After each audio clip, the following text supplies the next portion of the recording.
আমাদের মূল প্রতিদ্বন্দ্বী কিন্তু ভিয়েতনাম, ইন্ডিয়া, ক্যাম্বোডিয়া এবং তার সাথে সাথে পাকিস্তান ডেনিমের ক্ষেত্রে। আপনারা জানেন যে ভিয়েতনাম বাংলাদেশের সমান, ইন্ডিয়া বাংলাদেশের চেয়ে বেশি 25%, ক্যাম্বোডিয়া আর পাকিস্তান জাস্ট 1% কম। সো খুব ইনসিগনিফিকেন্ট ডিফারেন্স। কারণ আমাদের যে মূল উপখাত রেডিমেড গার্মেন্টসের আমেরিকার এক্সপোর্ট মার্কেটে ওভেন, সেইখানে কিন্তু আমাদের এই 40% লোকাল ভ্যালু এডিশন সক্ষমতা এই মুহূর্তে নেই। বাংলাদেশের উপর তাদের ফাইনাল রেসিপ্রোকাল ট্যারিফ রেট নির্ধারণ করেছে, যেটা 20%। এটা আমি মনে করি একটা স্বস্তির খবর এবং একটা অগ্রগতি। কেননা এপ্রিলে যখন এটা শুরু হয় তখন তারা 37% আরোপ করেছিল। আড়াই মাস বাংলাদেশ সরকার বিভিন্ন আলোচনার পরেও তারা জুলাইয়ের ফার্স্ট উইকে মাত্র 2% কমিয়ে 35%-এ নামিয়ে এসেছিল। তো সেই জায়গা থেকে আমি মনে করি একটা প্রায় অর্ধেকের কাছাকাছি জায়গায় নেমে গেছে। আপনি যদি 37%-এর সাথে শুরু থেকে ধরেন, এটা 20%-এ অ্যাবসোলিউট নাম্বারের একটা রিডাকশন, সেটা একটা স্বস্তির বিষয়। কিন্তু আরও বড় স্বস্তির বিষয় হলো যে আমাদের যে মূল এক্সপোর্ট প্রোডাক্ট, তার যারা মূল আমাদের প্রতিদ্বন্দ্বী সেই প্রোডাক্টের ভিত্তিতে বা বাজারে, তাদের সাথে যে তুলনামূলক আমাদের ট্যারিফের এখন অবস্থান ফাইনালি গতকাল এসে, সেটাও একটু স্বস্তির। কারণ সেখানে আমরা কোনো ধরনের ডিসঅ্যাডভান্টেজের মধ্যে পড়িনি।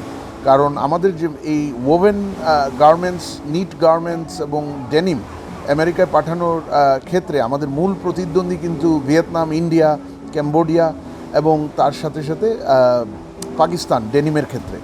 তো আপনারা জানেন যে ভিয়েতনাম বাংলাদেশের সমান, ইন্ডিয়া বাংলাদেশের চেয়ে বেশি 25%, ক্যাম্বোডিয়া আর পাকিস্তান জাস্ট 1% কম। সো খুব ইনসিগনিফিকেন্ট ডিফারেন্স। সুতরাং আমার মনে হয় এই ক্ষেত্রে বাংলাদেশ তার মূল প্রতিদ্বন্দ্বীদের তুলনায় কোনো ধরনের ডিসঅ্যাডভান্টেজ বা প্রতিযোগিতার সক্ষমতার দিক থেকে কোনো বড় অসুবিধার মধ্যে পড়ল না। সুতরাং সেটাও স্বস্তি।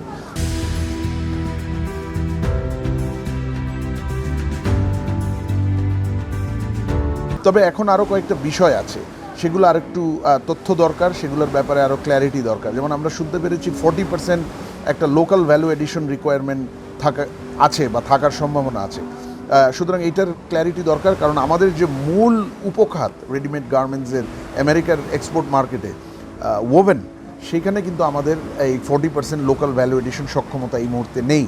সুতরাং নিটিংয়ে আছে কিন্তু ওভেনে নেই। সুতরাং সেই জায়গাটা আমরা কীভাবে অ্যাড্রেস করব শর্ট টার্মে আর মিডিয়াম টার্মে, আমাদের লোকাল ভ্যালু এডিশন যাতে আমরা সেই কাঁচামাল, ইন্টারমিডিয়েট গুডস স্থানীয়ভাবে আমরা উৎপাদন করতে পারি, সেই সক্ষমতা আমাদের বাড়াতে হবে।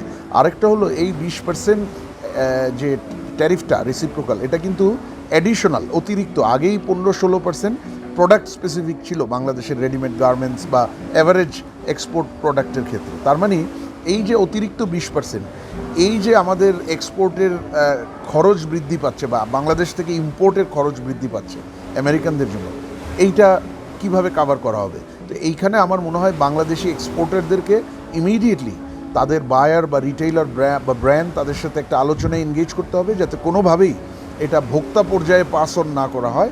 কারণ ফাইনাল কনজিউমারের কাছে যদি এটা পাস অন করা হয়, তাহলে ডিমান্ড ড্রপ করে যাবে মূল্য বৃদ্ধি পেয়ে, এবং তখন এক্সপোর্ট অর্ডারও ড্রপ করে যাবে। সুতরাং এটা এক্সপোর্টার, ইম্পোর্টার, বায়ার, মানে ব্র্যান্ডস, রিটেইলার সবার মধ্যে আলোচনা করে কিভাবে একটা ফেয়ার সিস্টেমের মধ্যে সবাই এই অতিরিক্ত খরচটা ভাগ করে নিতে পারে, তার মধ্যেই বোধহয় সবার জন্য একটা মঙ্গল নিহিত আছে। কিন্তু সেই আলোচনাটা ইমিডিয়েটলি শুরু করতে হবে এবং বিজিএমইর নেতৃত্বে বাংলাদেশের রেডিমেড গার্মেন্ট সেক্টরকেই এটাতে নেতৃত্ব দিতে হবে।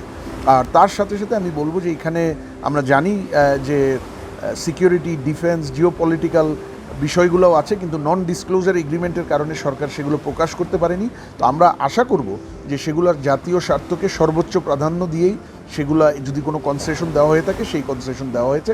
এবং আমি মনে করি এখানে সরকারকে আমেরিকানদের সাথে আলাপ করে এই সমগ্র চুক্তিটার যতটুক সম্ভব জনগণের কাছে প্রকাশ করা যায়, পাবলিক ডিসক্লোজার করা যায়, ততই আমার মনে হয় দুই দেশের জন্য ভালো, ট্রেডের জন্য ভালো, কনফিডেন্সের জন্য ভালো, এবং এই চুক্তিটা বাস্তবায়নেরও তখন সুবিধা হবে।